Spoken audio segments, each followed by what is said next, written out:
जय श्री राम। शंखनाद में आपका स्वागत है। जब पश्चिम बंगाल में एसआईआर शुरू हुई थी तो कहा जा रहा था कि यहाँ कम से कम 1 करोड़ नाम कटेंगे, क्योंकि यहाँ जिस तरह के हालात हैं, जिस तरह घुसपैठिए भरे हुए हैं, यहाँ पर फर्जी वोट डाले गए हैं और मृतकों के वोट, पलायन कर गए वोट, ये सब ठीक तरीके से हटे नहीं है।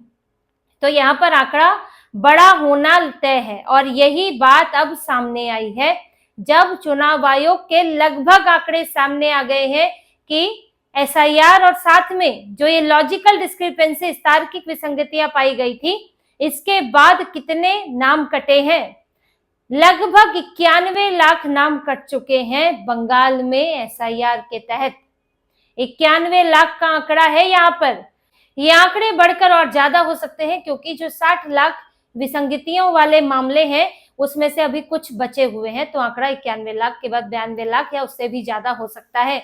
तो बंगाल का हाल अब सबके सामने है कि यहाँ पर अब समझिए 91-92 लाख ऐसे वोट थे जो कि मृतक थे, जो पलायन कर चुके थे, जो फर्जी थे, घुसपैठियों के थे, वो कट चुके हैं। अब ममता बनर्जी इसीलिए ये विरोध कर रही है एसआईआर का, क्योंकि उन्हें ये सारे 92 लाख 91 लाख वोट बड़े ही पसंद है, क्योंकि इनका इस्तेमाल टीएमसी के लिए होता था। जो अभी लॉजिकल डिस्क्रिपेंसीज हुई हैं, इसमें से 60 लाख में से अभी 59 लाख कुछ हजार का मामला निपटा है, तो उसमें से 27 लाख नाम जो है वो क्लियर कट चुके हैं और बाकी नाम इसमें वापस वोटर लिस्ट में जुड़ गए हैं, लेकिन 27 लाख से ज्यादा नाम जो है वो डिलीट हो चुके हैं। अब उनके पास ट्रिब्यूनल में जाने का मौका है और वहां पर कुछ अगर वापसी होती है तो उसको वोटर लिस्ट में शामिल किया जाएगा, वरना तो फिर डिलीट वोट ही माने जाएंगे।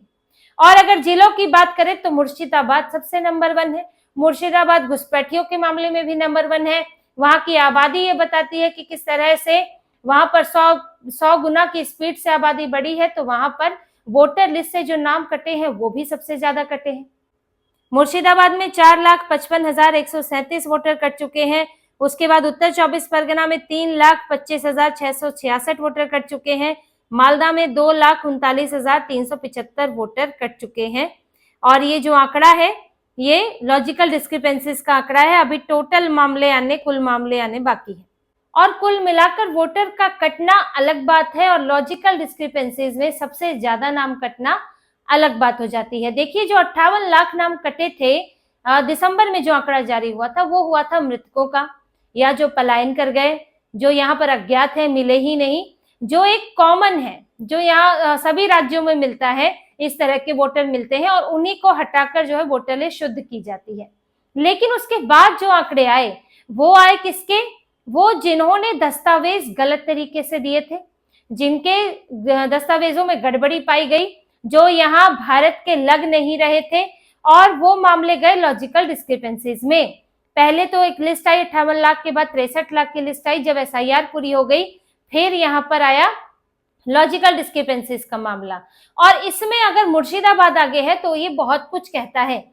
लॉजिकल डिस्क्रिपेंसीज का मतलब ये है कि किसी ने किसी और को अपनी माता बना लिया, किसी ने किसी को पिता बना लिया, एक ही घर में 100 बच्चे दिखा दिए, किसी घर में 200 बच्चे दिखा दिए, किसी घर में बच्चों की डेट ऑफ बर्थ एक ही चल रही है, 4 बच्चे हैं उसमें से 3 की जन्म तिथि एक ही है, किसी के एक घर में 4 बच्चे हैं तो पिता का नाम अलग अलग है।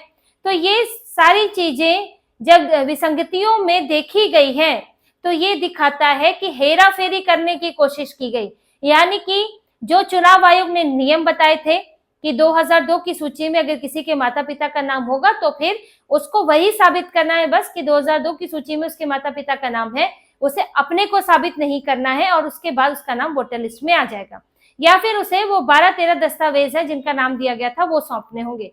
अब इससे बचने के लिए क्या किया गया कि 2002 की सूची वाले लोग ढूंढे गए। अब किसी का नाम 2002 की सूची में है तो फट से उसको अपना पिता बना लिया या उसको अपनी माता बना लिया और उसके जरिए दिखाने की कोशिश की, क्योंकि कागज तो यहाँ वो है नहीं इनके पास जो चुनाव आयोग ने बताए हैं। और सिर्फ एक कागज की बात नहीं है, चुनाव आयोग में जो माइक्रो ऑब्जर्वर लगाए गए हैं, अधिकारी लगाए गए हैं, उनको ये ट्रेनिंग दी गई है कि क्या आपको देखना है, किस तरह से देखना है। ऐसा नहीं कि कोई एक कागज ले जाकर भी आपका काम हो जाएगा, ये देखा जाएगा कि वो कागज पर्याप्त है कि नहीं। अब जैसे ओबीसी सर्टिफिकेट हुआ करते थे उस पर तो रोक लग गई, तो वो इनके किसी काम के नहीं रहे। सिर्फ आधार कार्ड के आधार पर आपको मिल नहीं सकता, वोटर आधार कार्ड और राशन कार्ड के आधार पर आप वोटर आईडी में नाम नहीं, वोटर लिस्ट में नाम नहीं जुड़वा सकते। और वोटर आईडी तो फिलहाल आपका पुराना वाला मान्य ही नहीं है, क्योंकि अब फिर से एसआईआर हो रही है तो दोबारा नाम आना जरूरी है। तो इसके लिए इनके पास दस्तावेज जुटाना थोड़ा मुश्किल हुआ, तो इसलिए इन्होंने दूसरा तरीका अपनाया था। इसीलिए लॉजिकल डिस्क्रिपेंसीज बहुत अधिक यहाँ पर इसमें आशंका है कि इसमें घुसपैठियों की संख्या बहुत ज्यादा है जो बांग्लादेश से आए हैं और भारत में रहने के लिए यहाँ पर किसी तरह यहाँ के संसाधनों का इस्तेमाल कर ले, यही बस जाए, यहाँ की जमीन पर कब्जा कर ले, इसके लिए वो कोई भी तरीका अपनाने को तैयार है। तो ये मुर्शिदाबाद से सबसे ज्यादा नाम जो 4 लाख 4.5 लाख नाम कटे हैं, इसका मतलब है कि सबसे ज्यादा घुसपैठिए यही थे जिनके नाम कट चुके हैं। अब ममता बनर्जी को बड़ी तकलीफ हो रही है कि एक ही समुदाय के काटे गए हैं और मैं इसको चुनौती दूंगी, कोर्ट में जाऊंगी। ये जो भड़का रही है, जो अभी मालदा में हुआ वो इसी भड़काने का नतीजा है। और ये दिखा रही है कि जानबूझ के जैसे सिर्फ मुसलमानों के काटे गए हैं। ये अधिकतर कहाँ कटे हैं? ये बॉर्डर इलाके में कटे हैं जहां पर घुसपैठिए सबसे ज्यादा है। ऐसा नहीं कि पूरी वोटर लिस्ट में हिंदुओं के नाम नहीं कटे, सिखों, जैन के, बौद्ध के नाम नहीं कटे, कटे हैं, लेकिन यहाँ बॉर्डर इलाके में सबसे ज्यादा लॉजिकल डिस्क्रिपेंसीज पाई गई, क्योंकि यहाँ पर सबसे ज्यादा घुसपैठ होती है। पहला ठिकाना यही इलाके हैं घुसपैठियों का, वहां पर रैकेट चलते हैं आधार कार्ड बनाने का, राशन कार्ड बनाने का, और उन्हें किसी तरह भारत का नागरिक बना दिया जाता है। तो इस पर जब जहां पर सबसे ज्यादा गड़बड़ी होगी तो वहीं से ही नाम कटेगा। और बांग्लादेश से हिंदू तो आ नहीं रहा है, वहां से तो मुसलमान ही आ रहा है, तो उसका नाम उसमें मुसलमान ही दिखेगा। अब बात यह है कि मुसलमान के कटे हैं, भारतीय मुसलमान के कटे हैं कि बांग्लादेशी मुसलमान के कटे हैं। आप ये नहीं कह सकते कि दोनों आपने गिन लिया, हाँ मुसलमान के नाम कटे हैं, वो बांग्लादेशी है कि वो भारतीय है। और भारतीय मुसलमान का नाम कटेगा क्यों? उसके पास तो वो तो सालों साल से रह रहा है, उसके पास तो कई कागज है, बशर्ते कि उसके कागजों का इस्तेमाल गलत तरीके से कोई ना कर ले और वो भी फंस जाए, वरना उसका नाम क्यों कटेगा? कटेगा उसका नाम जो भारत से बाहर का है, जो गैर कानूनी तरीके से आया है और अभी तक पहले कम्युनिस्ट पार्टी के और फिर ममता बनर्जी के संरक्षण में बेधड़क होकर रह रहा था, उसको कोई डर नहीं था और भारत के ऊपर बोझ बना हुआ बैठा हुआ था। लेकिन फिलहाल चुनाव आयोग ने वो बोझ कम कर दिया है और इसके साथ ही टीएमसी के समर्थकों की संख्या भी कम हो गई है, तो टीएमसी को दुख लगना स्वाभाविक है। वही चुनाव आयोग आजकल डबल झटका दे रहा है, एक तरफ वोटर लिस्ट की शुद्धि कर रहा है, दूसरी तरफ टीएमसी के लिए कैडर का काम कर रहे अधिकारियों, पुलिस कर्मियों की छुट्टी कर रहा है, जो यहाँ टीएमसी के लिए आज भी चाटुकारिता कर रहे हैं, टीएमसी के नेताओं के इर्द गिर्द घूमते हैं, उन पर कार्रवाई हो रही है। उत्तर 24 परगना के नेहाटी में थाना प्रभारी को सस्पेंड किया गया है। क्यों? क्योंकि थाना प्रभारी टीएमसी नेताओं की आवभगत में लगा था। यहाँ टीएमसी के एक उम्मीदवार को एसडीएम ऑफिस जाना था और वहां नामांकन था। अब थाना प्रभारी की गाड़ी में कौन कौन गया? एक तो महानगर पालिका के चेयरमैन और दूसरे टीएमसी नेता अशोक चटर्जी।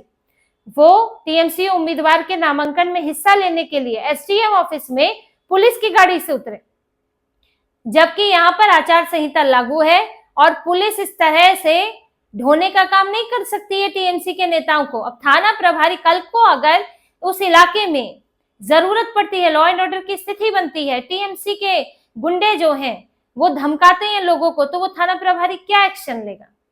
कुछ एक्शन नहीं लेगा, बल्कि उसके मुखबिर और उसके जो लोग हैं वो ये जरूर बता देंगे कि बीजेपी को कौन समर्थन कर रहा है, और फिर टीएमसी के गुंडे जाकर धमकी देकर आएंगे। आप ऐसे पुलिसकर्मी से क्या उम्मीद कर सकते हैं जो टीएमसी के नेताओं को गाड़ियों में घुमा रहा है?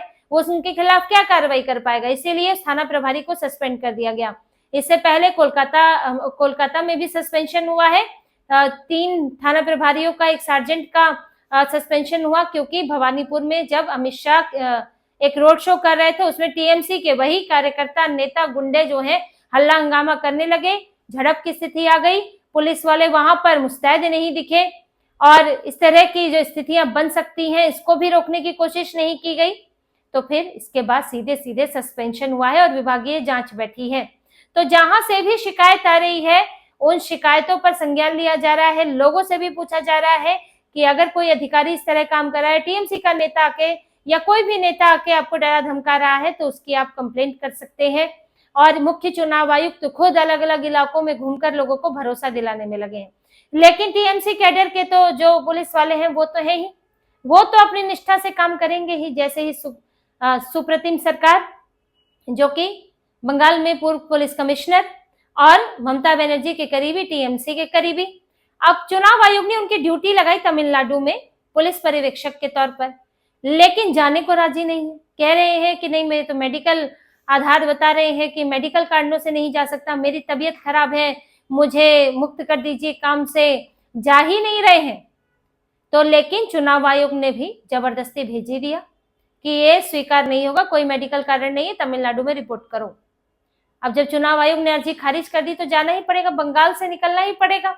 निकलना ही नहीं चाहते हैं ममता बनर्जी की छत्र छाया से, तो ये हाल है। अब पुलिस कमिश्नर तक का अब ये स्थिति है, तो फिर थाना प्रभारी की फिर क्या औकात है ऐसे मामलों में, वो तो वैसे ही पिछलग्गू बनकर घूमेंगे। तो ये बंगाल का चुनाव आसान तो नहीं है, ना तो विपक्ष के लिए ना ही चुनाव आयोग के लिए। आंखें मूंद कर सब करा दो तो एक अलग बात है, लेकिन अगर आप जड़ से सुधारना चाहते हैं, यहाँ की डर की राजनीति खत्म करना चाहते हैं, तो उसके लिए बहुत ही सख्ती और मुस्तैदी की जरूरत है। और चुनाव आयोग जितना संभव हो रहा है ये इस वक्त कर रहा है, नकेल कसने की कोशिश कर रहा है। वोटर लिस्ट का शुद्धिकरण हो चुका है। अब ममता बनर्जी चिल्ला रही है, बौखला रही है, लड़ रही है कि चुनाव आयोग को मैं छोड़ूंगी नहीं, मैं सुप्रीम कोर्ट जाऊंगी, बीजेपी वालों से मिले हुए। आप अपना रोना गाना करती रहिए, क्योंकि असली दुख वो नहीं है कि किसका कटा, असली दुख ये है कि वो कट गया जो हमें मिलता था और हमारे जीतने का एक बड़ा आधार चला गया है। तो इसी तरह की और खबरें और विश्लेषण आपके लिए लाते रहेंगे, हमसे जुड़े रहिए, सब्सक्राइब कीजिए, कमेंट कीजिए। बहुत बहुत धन्यवाद। जय श्री राम।